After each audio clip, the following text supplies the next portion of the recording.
What's going on, Movie Maniacs? I'm Zach. And I'm Matt. And this is the previews. Everybody's favorite part of the movie. Rocketman. Rocketman, birdie-doo-doo-doo-doo, birdie-doo.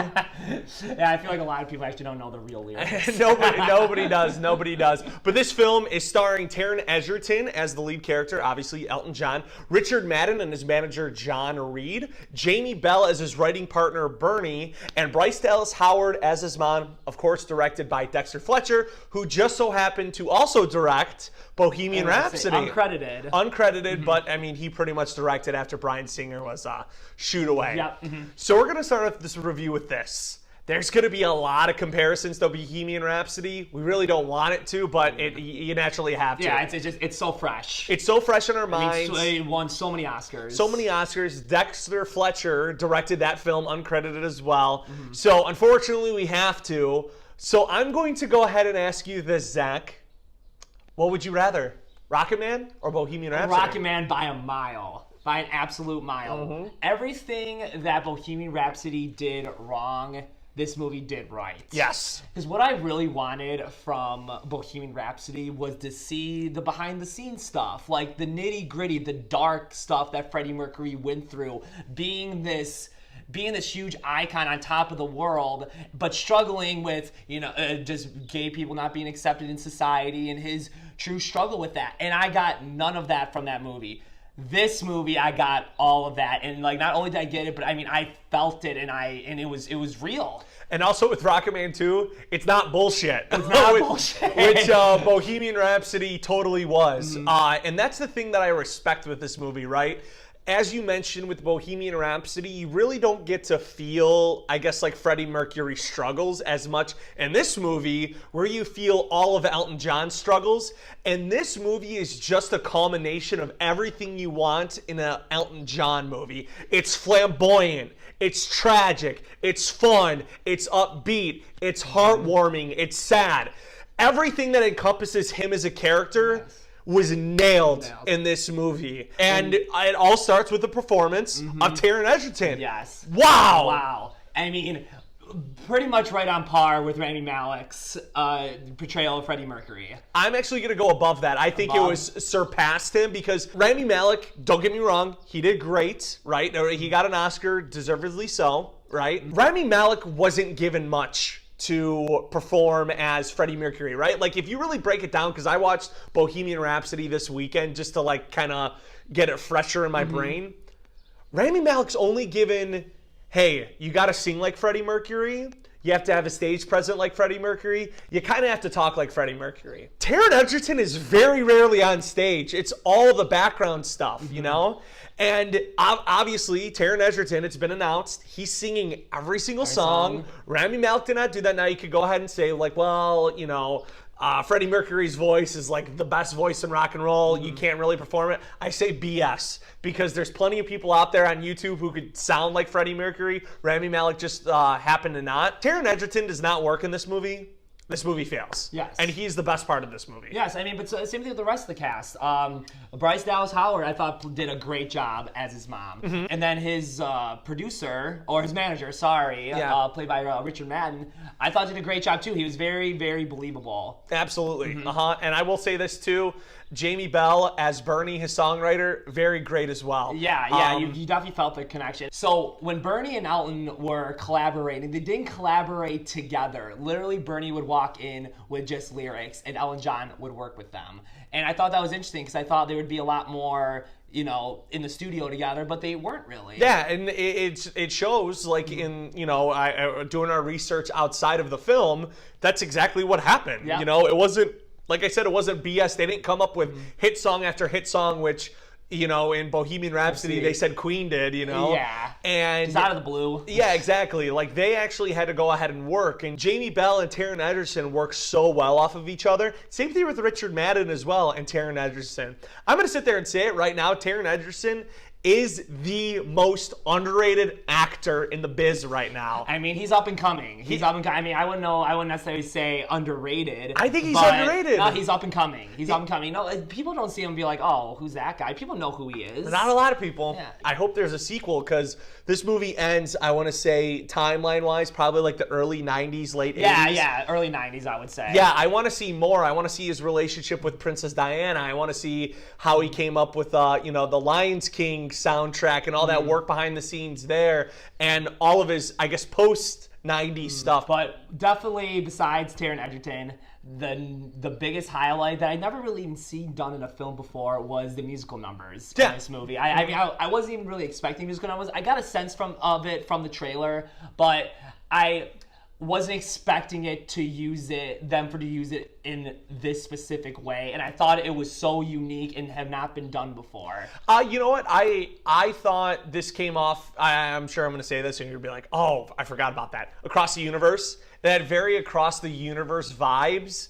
But I think this was used better. Yeah, way better. Way better. Yeah, And the reason I guess you could say similar. But yeah, they're similar, but this this was used better. You know, it was used more creative, and it was used as a way to transition stuff. I feel like in Across the Universe, they were just, oh, this is a scene where we could use this song. That's more what it was like. But they used it as almost like a montage, as a way to almost pass time and just appreciate Elton John's music. Yeah, and instead of seeing crappy montages like you do in a lot of movies, like this used its musical acts as a montage, you know? And I know some of the complaints about this movie, which I think are just complete dog shit, is that the songs, you know, are sang and they're like, well, this song didn't come out at this time. It's not like that. It's not the point. Yeah. You know, it's taking his music and using it as, I would say, like an emotional tie to what is going on in his life, you know? And it's not like, again, it's not one of those movies where he was affected by something and he's like,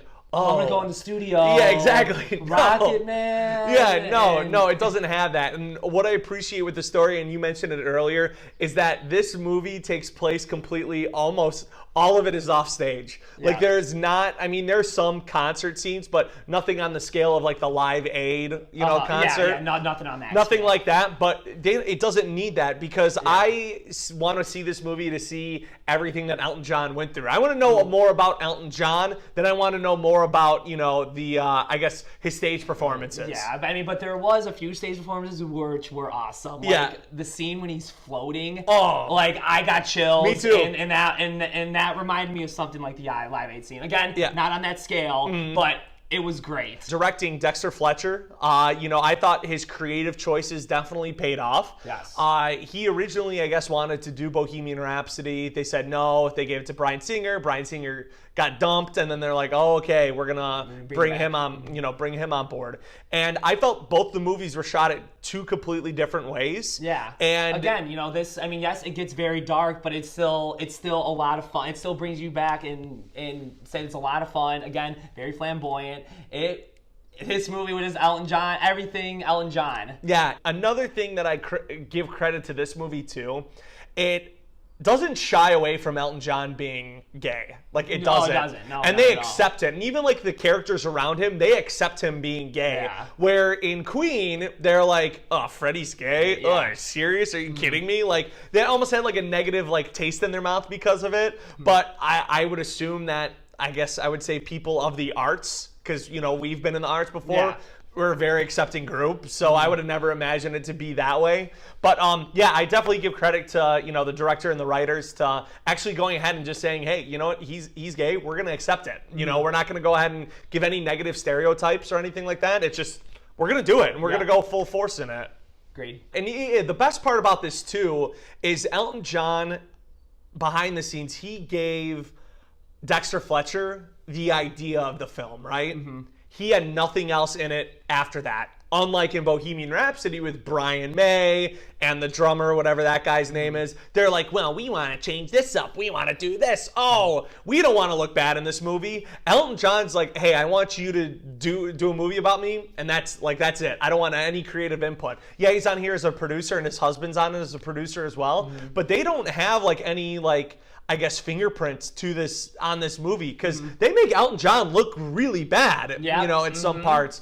And I would accredit that to with them going with an R rating. Yes, and I guess what's scaring me is because this the box office came out this past weekend for this movie. This movie did not make that much money. Yeah. It made like $29 million. Which is I think it was 25 to 30. Yeah, and that's what's scaring me, because if biopics to be made, I want them made in this kind of way. R rating, like no holds barred. Show me the nitty gritty of these artists. Well, let me ask you this: do you think it's necessarily the R rating's fault, or do you think it's the release date fault? I mean, R rating definitely has a big thing. I mean, I know Godzilla and Aladdin just came out. I know those are big things, but no, I feel like it could be an R rating because, I mean, it's Elton John. Everyone knows who Elton John is. Yeah. You know, it's not, yeah. Yeah, I mean, personally, I think if this movie came out like late September, early October, it would have made so much more, because it seems like for this movie, this is like that would be the time to release this movie, like right when Bohemian Rhapsody was released, right? I would feel like you would try to capitalize on that, but you know, hey, I mean, I don't work in movies, so you know. Yeah, I just hope that this movie won't scare other directors and writers to make these R-rated biopics. Exactly, but I mean, at the end of the day, if they are making these biopics, don't bullshit. Like that is like. The thing with Bohemian Rhapsody, like, don't get me wrong, Rami Malek did a great job, and that Live Aid scene is great. But other than that, that's the only thing that's really good about the film. Everything else is not that good. Yeah, it's not. You know, it's not. If in this movie, it's a shame because everything in this movie is so great, and it tells the truth, and it's a hurtful truth. You know, it's not sugar coated. It's raw. It's rough, but it's sunshines and rainbows too, you know? So if I were to give one critique to this movie, just one critique, it's a little too short. A little too short. Little too short. It is a 2-hour movie, 2 hours and 1 minute on the dot.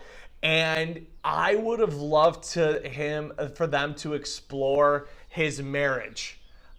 Just a little bit more. Yeah, I mean, that's right. I mean, I thought it was a very good time. I did, but you're right. I really wish they did go more into his marriage, because they pretty much give a flash of it, and that was it. This is probably my favorite movie I've seen this year. However, it is tough trying to compare it to Avengers Endgame, which we've told each other not to do, because Avengers Endgame, or like, you know, we're trying not to compare genres.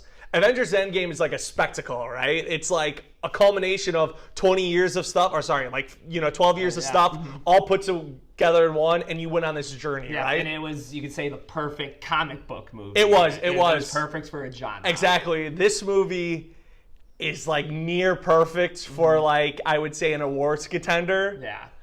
I'm going 4.5 flamboyant glasses out of 5. All right, and I'm going to be there with you. 4.5 Elvis haircuts out of 5. Damn. Okay, so please, guys, we beg of you, just go see Rocketman. Go see it. Because just have more movie. Just keep because money talks, and just keep supporting movies like this, because they deserve it. They definitely do. They definitely do. So that's it for this week, Movie Maniacs. If you haven't already, hit that subscribe button, give us a thumbs up, hit that bell icon so you get notified of every single video we upload. And then on Friday, we will be reviewing X-Men Dark Phoenix.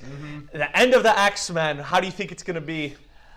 It's tough to say, because Apocalypse was but Days of Future Past and First Class were the best X-Men movies by far. Okay. So I have hope. I don't. So we'll see you next week.